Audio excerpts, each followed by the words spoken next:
Chicago residents are currently grappling with the aftermath of intense thunderstorms that swept through the area on Friday, unleashing flash flooding, particularly across the city's south side and into its southwest suburbs. This sudden heavy rainfall, with some localized areas reporting as much as 6 inches falling in just a couple of hours, overwhelmed drainage systems and transformed streets into raging torrents.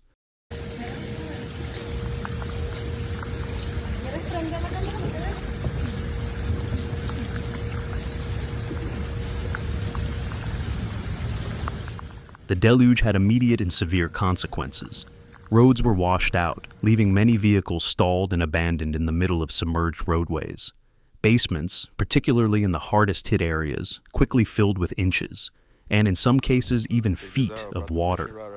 The sheer volume and speed of the water proved challenging for even the most robust urban infrastructure. For instance, on Western Avenue between 76th and 74th Streets, water levels rose so dramatically within a viaduct, an elevated roadway structure often passing over lower streets or railway lines, that some desperate drivers resorted to using the sidewalk to navigate through the deep inundation.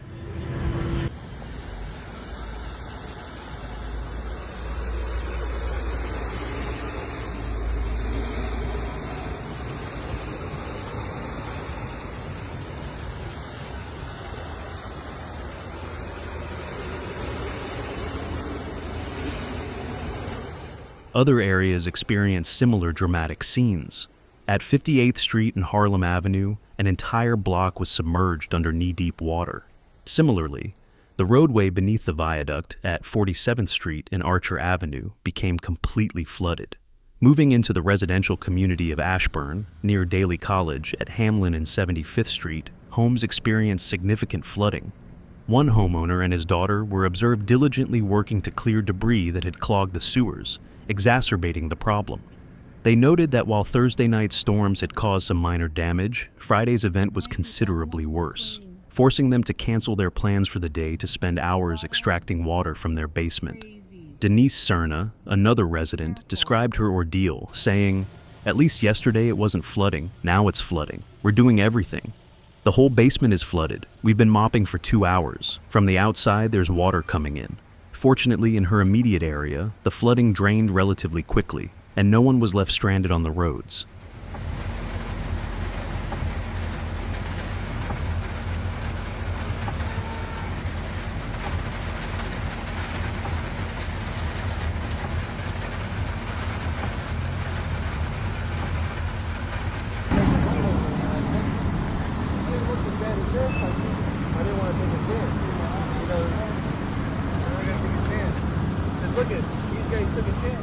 The impact extended beyond just the south side.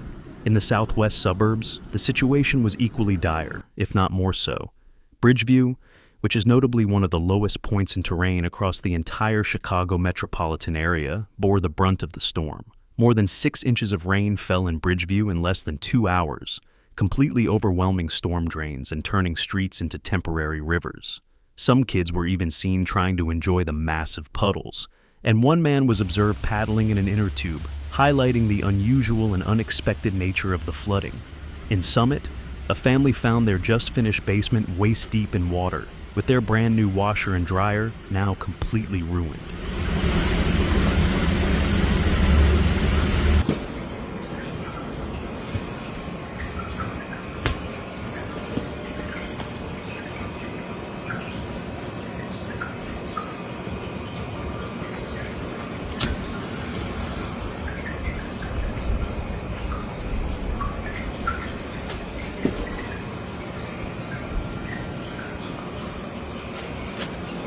The rapid onset of the flooding also snarled air traffic. Chicago Midway Airport reported an astonishing 1.5 inches of rain in just 37 minutes. And within 90 minutes, the total climbed to 2.77 inches.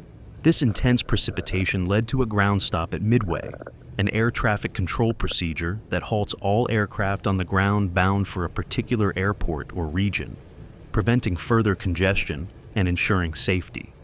Both Midway and Chicago O'Hare International Airport experienced significant delays to both incoming and outgoing flights. Whoa! There's literal waves.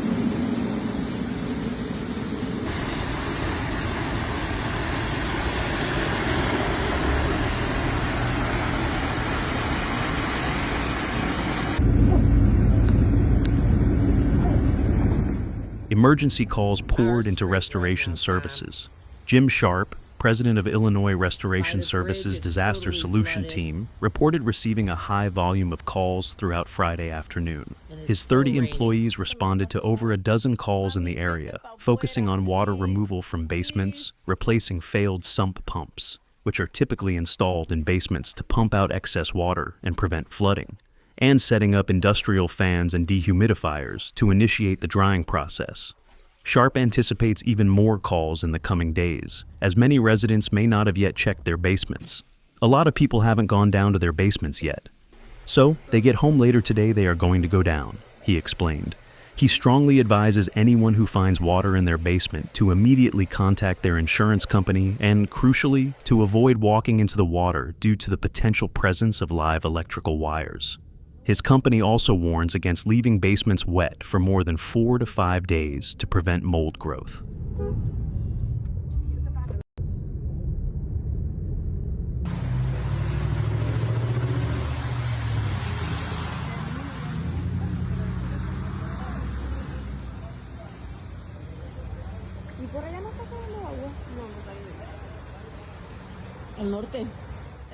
Throughout the region, drivers on Interstate 55 encountered flooded sections of the highway, with one video showing entirely submerged vehicles. Reports from the National Weather Service indicated flash flooding in Naperville, Washington Park, and Burr Ridge, in addition to Chicago. A flash flood warning had been in effect for Chicago's South Side, where between 3 and 5 inches of rain had already fallen across the area. In one harrowing instance, a person became trapped in a vehicle within a flooded viaduct and required towing to safety. While some areas experienced remarkably quick drainage, preventing more widespread roadside stranding, homeowners are fervently hoping for no repeat of such heavy rainfall on Saturday. Local officials continue to warn the public not to walk or drive through flooded roadways, emphasizing that standing water can be deceptively deep and dangerous. Residents affected by the flooding are encouraged to contact 311 to report their situations.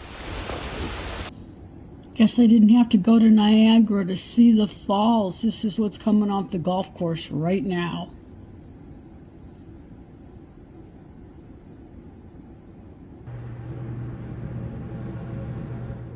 Thank you for watching. See you in the next video.